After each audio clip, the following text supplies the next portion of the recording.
So it can do something else besides 2D edit. You mean Illustrator? The main difference, Photoshop is literally that. It's for like photo editing. Yes, you can create stuff in it, like from fresh, without using an image. And you can with Illustrator as well. Photoshop is mainly for editing photographs and images, whereas Illustrator is for making like vector graphics. So I'll explain to you. So if I make a circle in Illustrator, just that big, if I zoom right in, you can see how sharp the image is. But if I do it on Photoshop, which I'll load up now,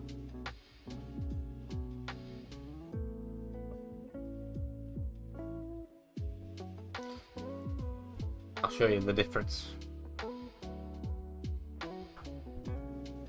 Because this actually took me a few years to actually know this was a thing.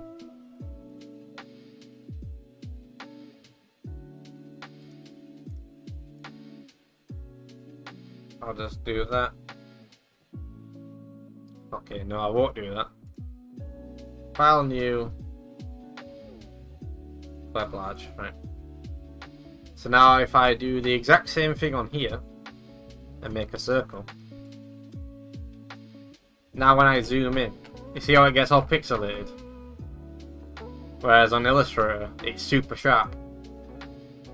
That's because Photoshop is pixel based, so these are pixels, whereas Illustrator is vector based, which is more of a mathematical equation for getting the image more precisely correct than made out of squares, if that makes sense. So Photoshop's made out of squares. This is like a mathematical equation that makes actual curves. So yeah, it's the exact same shape. Might not be the exact same size, but yeah, it looks fine there. Compared to that, it looks the same.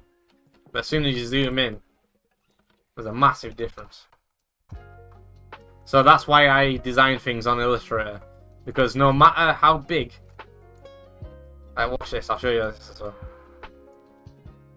So that's the size of it. I can then make it all massive, and it still looks fine. I can then make it tiny again, and it's still fine. I copy this over to Photoshop.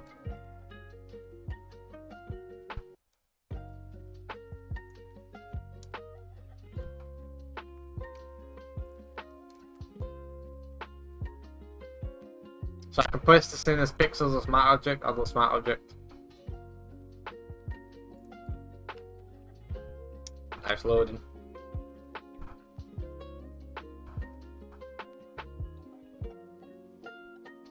Yeah, so you know what vectors are, that's good.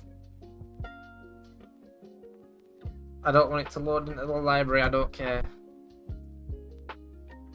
Why has it got a slow load when I try to explain something?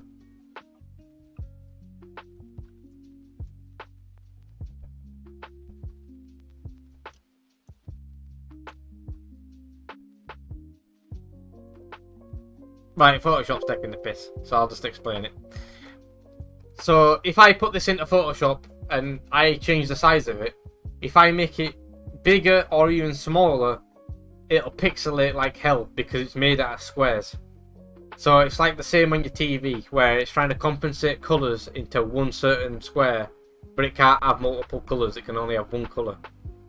So where it might be like a contrast gradient of like a grey to orange colour, once you make that smaller into a pixel or bigger, it's just going to make it either grey or orange, not both.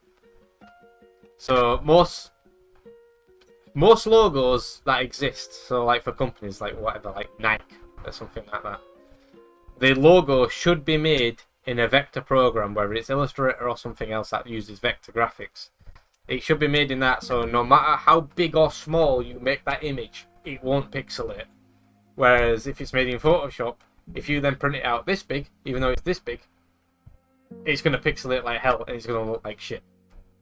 So I make the stuff in Illustrator, so then when I watch it, I'll ruin my example.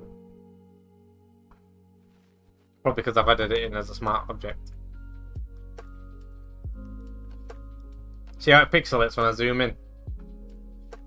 If I were to print this out massive, that's what it'd look like.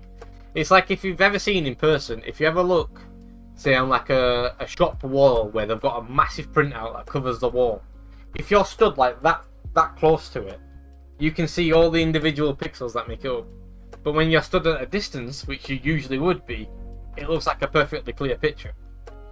Just because of how it's been designed and how it's been printed, depends on what it actually looks like from a certain distance. It's like, easiest example is just like, if you look at something up real close, you can see all the details. From a distance, you can't. So it all just blends together. It's just what your eye actually does to make an image. It just blends all them pixels together to make it look like a concise object. Yeah, so there you go. And because I'm designing this for something that's going to be a profile picture, which is about fucking 400 pixels by 400 pixels, it's going to be like that big. But if I need to, I can make it this big, and it'll still look the same. It'll still have all the same details. So I make them big, and then make them smaller afterwards, because then you can get all the high detail into it, because it's a bigger image. You can see more, and then make it condensed and smaller, but it's still got that detail, if that makes sense.